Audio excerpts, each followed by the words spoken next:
د ننګرهار پوهنتون له بېلابېلو پوهنځیو څخه 2200 زده کړيالان فارغ او ټولنې ته د خدمت په موخه وړاندې شول.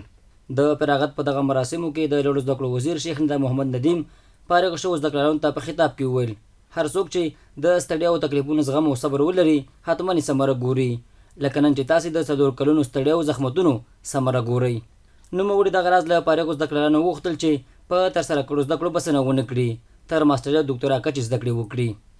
زما یو وړاندیز دی قدرمنو ځوانانو ته، تاسې خپل راتلونکی د راتلونکي لپاره کوم هدف لرئ ځوانانو؟ ستاسې د کورنۍ څنګه غوښتنه دا ده چې دغه قدرمن ځوانان چې فارغ شوي دي د لیسانس په کچه باندې که چیرې تاسې حوصله لرئ دې ځوان ته نوره موقع ورکړه چې په د خپل رشته کې ماستري وکړي، په د خپل رشته کې دکتورا وکړي، چې ښه متخصص انجینر ځینې جوړ شي او ښه متخصص ډاکټر ځینې جوړ شي. اوس چې څونه خدمت کولی شي جامعې ته د هغه ښه خدمت وکولی شي. په ورته وخت کې د ننګرهار پوهنتون بېلابېلو پوهنځیو څخه فارغ زده کړيالان وایي د خوښۍ ځای دی چې د خپلې خوښې اړوند پوهنځیو کې د لیسانس په کچه زده کړې بشپړې کړي. دوی دغه راز له مسؤلینو فارغ شوو زده کړيالانو ته د کاري فرصتونو د برابرولو غوښتنه کوي.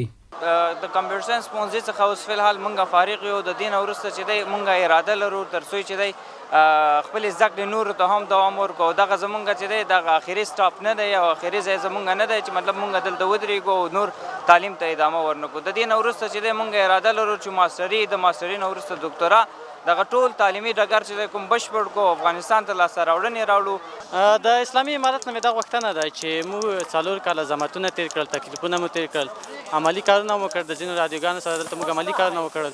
نو د اسلامي امارت څخه مې دا غوښتنه ده چې په آینده کې نه یوازې موږ ته بلکې دغه ټولو فارغ زده کوونکو ته کاري فرصتونه برابر کړي. د یادونې وړ ده چې د غونډې په پای کې د فارغ شوو زده کړيالانو له لوري د غوره خدمتونو له امله د لوړو زده کړو وزیر ته د اعزاز لونګه ایوارډ په نظر کې نیول شوی و چې د ننګرهار والي حاجي مولا محمد نعیم اخوند، د ننګرهار پوهنتون رئیس شیخ انعام الله مدني او د ننګرهار د علماو شورا رئیس شیخ حضرت جان حنفي له لوري ورته وسپارل شو.